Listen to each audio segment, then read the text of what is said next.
medias verdades. Otras son arrogantes y creen que lo saben toda la verdad. Oro que usted tenga la humildad y le pida a Dios, el Espíritu Santo, que le haga conocer la verdad. Bien, estudiemos estas tres tremendas verdades, comenzando en el versículo 7. Aquí Jesús está hablando de su ascensión al cielo y la venida del Espíritu Santo a la tierra y dice: pero yo os digo la verdad, os conviene que yo me vaya, es mejor para ustedes que me vaya, porque si no me fuese, el Consolador no vendría a vosotros, mas si me fuere, os lo enviaré. Ahora la palabra consolador es la palabra que significa paracleto, defensor o abogado, alguien que está a su lado y cuida de usted. Jesús dice: me voy a ir al cielo, pero les enviaré el Espíritu Santo. Ahora notemos el versículo 8. Y cuando Él venga, convencerá al mundo, primero, de pecado, segundo, de justicia, y tercero, de juicio. Estas son las tres cosas que usted nunca entenderá si no fuera por el Espíritu Santo: pecado, justicia y juicio. Me dirán: bueno, Pastor Adrián, eso parece sencillo. Espere y escúcheme. Jesús describe de lo que está hablando en el versículo 9 y 10. De pecado, por cuanto no creen en mí. De justicia, por cuanto voy al Padre y no me veréis más. Y de juicio, por cuanto el príncipe de este mundo ha sido ya juzgado. Deseo que aprendamos estas tres cosas hoy. Oro para que Dios me dé la mente y el lenguaje de Cristo. Oro para que Dios abra su corazón. Oro para que el Santo Espíritu de Dios le hable hoy y le ayude a entender estas cosas, porque yo solo puedo enunciar palabras, pero únicamente el Espíritu Santo de Dios puede escribirlas en su corazón. ¿Cuáles son estas tres maravillosas verdades que aprenderá cuando el Espíritu Santo le hable? Número 1, es la verdad acerca del problema básico del pecador. La verdad acerca del problema básico del pecador. ¿Cuál es el problema básico del pecador? De nuevo, el versículo 9, de pecado, por cuanto no creen en mí. ¿Cuál es el problema básico del hombre? Bien, en primer lugar, un hombre es pecador por lo que es. Nace pecador. Anote en su margen Efesios 2, versículo 3, y éramos por naturaleza hijos de ira. El ser humano nace con una naturaleza pecaminosa, viene al mundo con una naturaleza de pecado, por lo tanto, a menos que haya un cambio, está perdido, porque tiene una naturaleza propensa al pecado. Segundo, el hombre es pecador por lo que ha hecho. En Romanos 3:23 leemos: por cuanto todos pecaron y están destituidos de la gloria de Dios.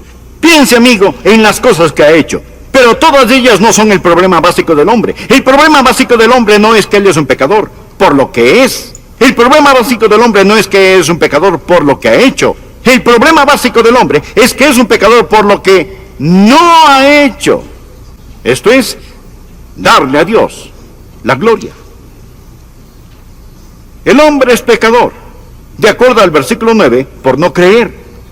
Y eso es algo acerca de lo cual solo el Espíritu Santo de Dios puede convencerle. Jesús dijo que cuando Él venga, cuando el Espíritu de Dios venga, convencerá al mundo de pecado, por cuanto no creen en mí. Se dirá: bueno, ese no es un gran pecado. Amigo, es el gran pecado. Es el pecado padre, el pecado madre, es el pecado de pecados. El mayor pecado es no creer. Ahora, me dirá: pero eso no es tan malo. El asesinato es peor que eso. La violación es peor que eso. Dios dice que la incredulidad es el peor pecado. Y podrá refutar: no estoy de acuerdo, no espero que esté, a menos que el Espíritu Santo de Dios se lo enseñe. Cuando el Espíritu Santo de Dios le enseñe, usted entenderá que el Espíritu Santo viene a ayudarle a comprender por qué no creer es el gran pecado. Pareciera no ser tan grande, más digamos que aquí existe una montaña de basura, y junto a esta está una cucharadita de un veneno mortal. Ahora, la basura es más grande, pero la cucharadita es veneno mortal. El pecado más grande es la incredulidad. Este corona a todos.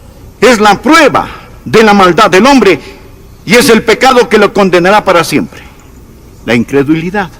Y si aún dicen no estoy de acuerdo, piense conmigo por un momento. Oro que el Espíritu Santo de Dios le enseñe mientras hablo, que usted puede entender lo que es este gran pecado y por el que pagará el mayor precio. De hecho, este gran pecado no es cometido frecuentemente en una casa de prostitución, no se comete en los bares, se lo comete en las iglesias donde el evangelio es predicado. Alguien dirá, bien, sí, debo admitirlo, he mentido. Sí, he copiado respuestas en el colegio. A veces he perdido mi temperamento o he leído revistas pornográficas. Pero, pastor, ¿me está diciendo que Dios me enviará al infierno por siempre, jamás?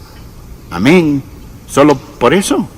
Quiero decir, eso sería como condenar a un hombre a cadena perpetua, solo porque robó un pedazo de pan. El castigo no está de acuerdo a la falta. Después de todo, no es Dios justo. Amigo, este es el punto.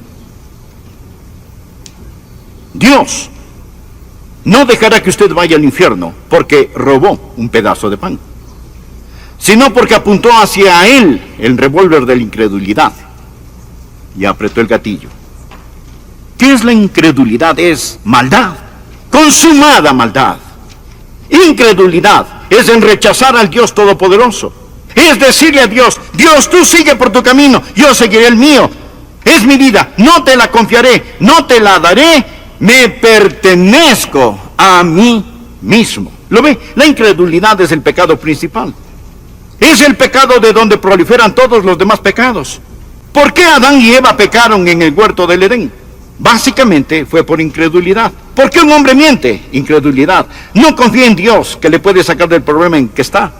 Solo el Espíritu Santo de Dios puede convencerle que no hay otro pecado mayor que la incredulidad. Esta dice, Dios, no eres digno de mi fe, no eres digno de mi confianza, no eres digno de mi amor, no te quiero en mi vida. Bueno, Adrián, no puedo evitarlo. No soy supersticioso, ni religioso, ni puedo evitar si no puedo creer. Amigo, es ahí donde está equivocado. Está equivocado. El Santo Espíritu de Dios lo capacitará para que crea. Esa es la razón por la que la Biblia dice en Hebreos 3:12, mirad, hermanos, que no hay en ninguno de vosotros corazón malo, de incredulidad. La incredulidad no sale de la cabeza, sale del corazón. Es una predisposición contra el Todopoderoso Dios. Es el no confiar en el Dios que le ama. Ahora, yo puedo predicar eso, pero uno de estos días usted entenderá que el mayor pecado, el pecado padre, el pecado madre, el pecado de pecados, el que corona todo, es rechazar a Cristo como su Señor y Salvador personal. Él sufrió, sangró y murió por usted. Él extendió su mano, envió al Santo Espíritu de Dios para que lo convenciera, envió su palabra. Lo tiene escuchando este mensaje y usted rehúsa creer en él. Un jurado puede declararle culpable.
Su conciencia le culpa de errores, pero solo el Espíritu Santo de Dios lo convencerá verdaderamente de su pecado. Sí, el hombre es el pecador por lo que es.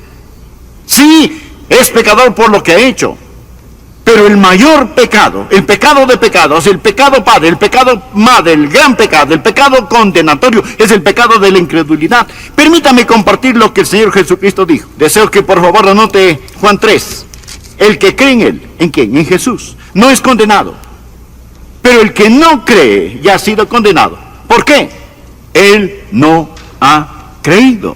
No porque ha dicho una mentira, ni haya robado, ni haya cometido adulterio. El precio por esos pecados ya fue pagado, ya ha sido condenado porque no ha creído en el nombre del unigénito Hijo de Dios. El que cree no es condenado. Usted viene con fe y deposita esa fe en el Señor Jesucristo, y ahora pues ninguna condenación hay para los que están en Cristo Jesús. Rechace al Señor Jesucristo y usted está condenado porque no ha creído. Usted ha rechazado a Cristo.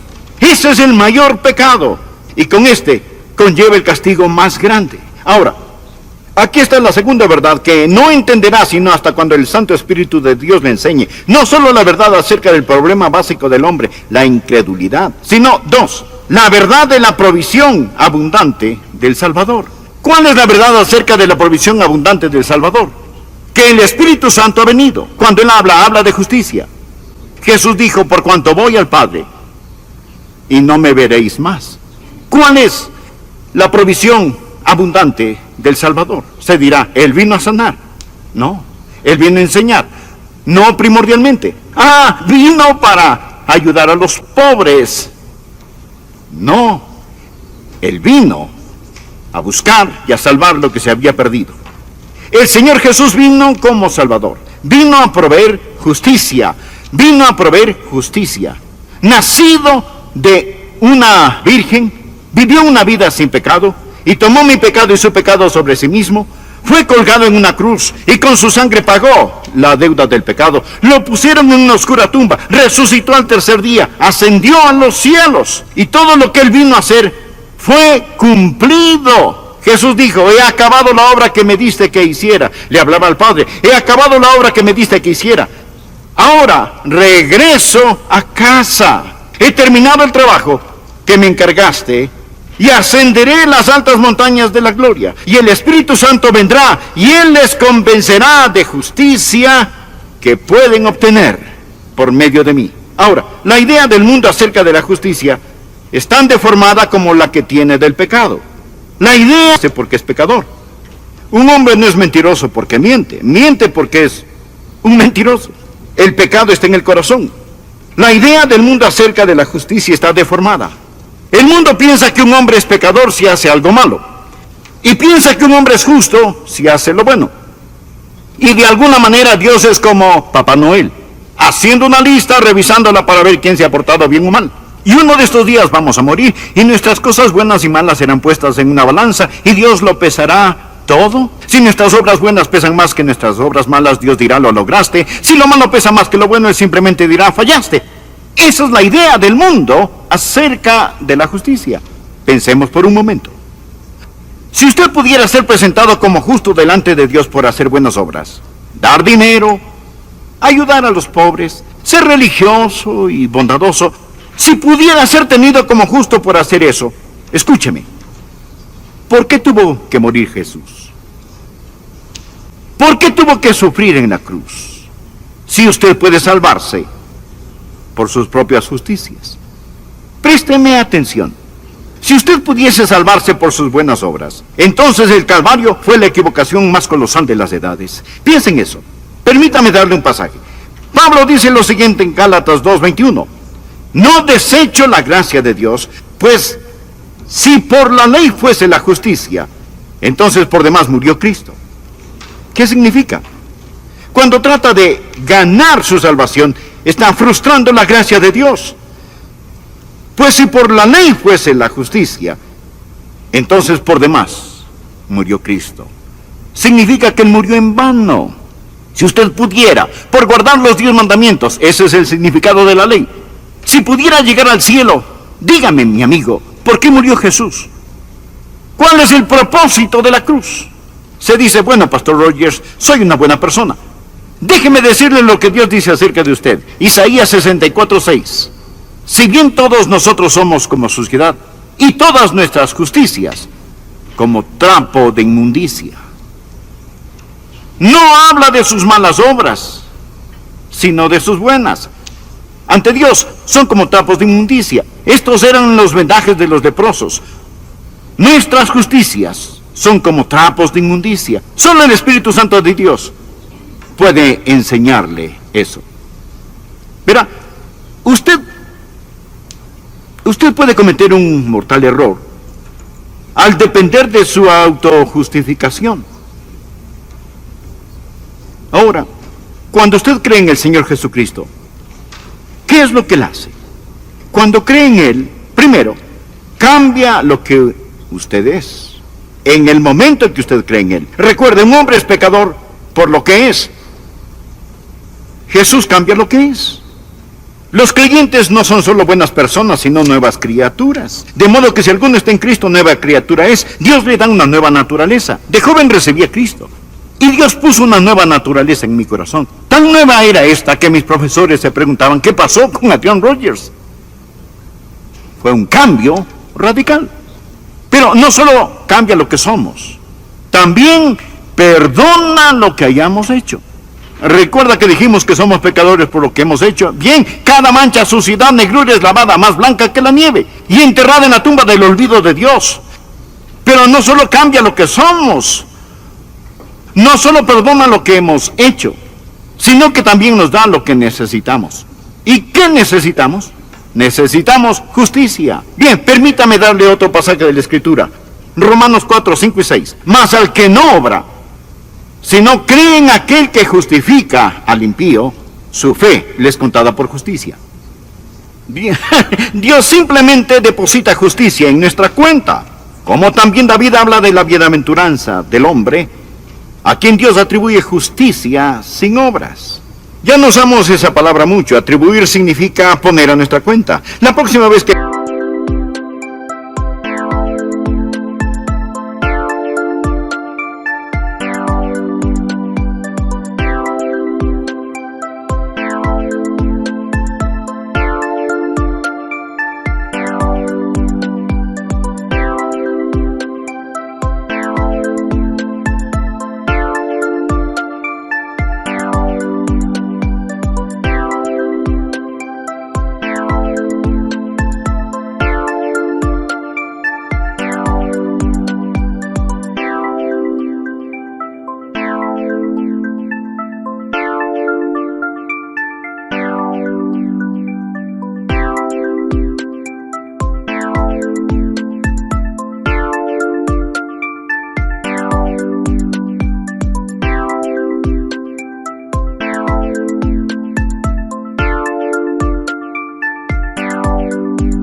compre algo, no le diga al cajero, cárguelo a mi cuenta, dígale, atribúyalo a mi cuenta.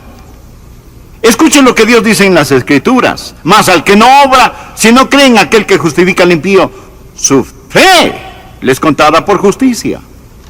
Como también David habla de la bienaventuranza del hombre a quien Dios atribuye justicia sin obras. Dios pone esa justicia en su cuenta. ¿Cuán glorioso es esto? Sí dice, pero no entiendo. Por eso oro para que el Espíritu Santo abra su corazón. Comprenden que necesitan nacer dos veces. De nuevo pregunto, si la justificación viene por la ley, entonces, ¿por qué Jesús murió? El Santo Espíritu de Dios vino para enseñarnos que el problema básico del hombre es el pecado. El Santo Espíritu de Dios ha venido para enseñarnos que Cristo, el Salvador, es la provisión divina y que en Él tenemos justificación. La tercera verdad que usted nunca entenderá sin la ayuda del Espíritu Santo es la verdad acerca del poder destruido de Satanás. La verdad acerca del poder destruido de Satanás. Jesús dijo que Él vendrá para enseñarnos acerca del pecado, la justicia y el juicio. Y describe el juicio en Juan 16:11. Dice, y de juicio, por cuanto el príncipe de este mundo ha sido ya juzgado. Note el tiempo gramatical aquí. No dice que el príncipe de este mundo, que es Satanás, será juzgado. No, Satanás ya ha sido juzgado. Usted necesita entender esto, porque algunos piensan que aún estamos esperando saber el resultado final. No, cuando Jesús enfrentó la cruz, esto es lo que dijo en Juan 12, versículo 31. Ahora es el juicio de este mundo. Ahora, el príncipe de este mundo será echado afuera. No cuando Jesús regrese 2000 años después, sino ahora es el juicio de este mundo. Amigo, cuando Jesús murió en la cruz, el hombre hacía las cosas más malévolas que puede hacer, mas Dios ganaba la mayor victoria. Cuando Cristo inclinó su cabeza y expiró, el reino de Satanás fue destruido. La espalda de Satanás fue rota, se dictó sentencia, es un criminal condenado, el juicio concluyó, él gobierna un reino condenado, navega en un barco que se hunde. Satanás está arruinado, devastado. El príncipe de este mundo ya ha sido juzgado.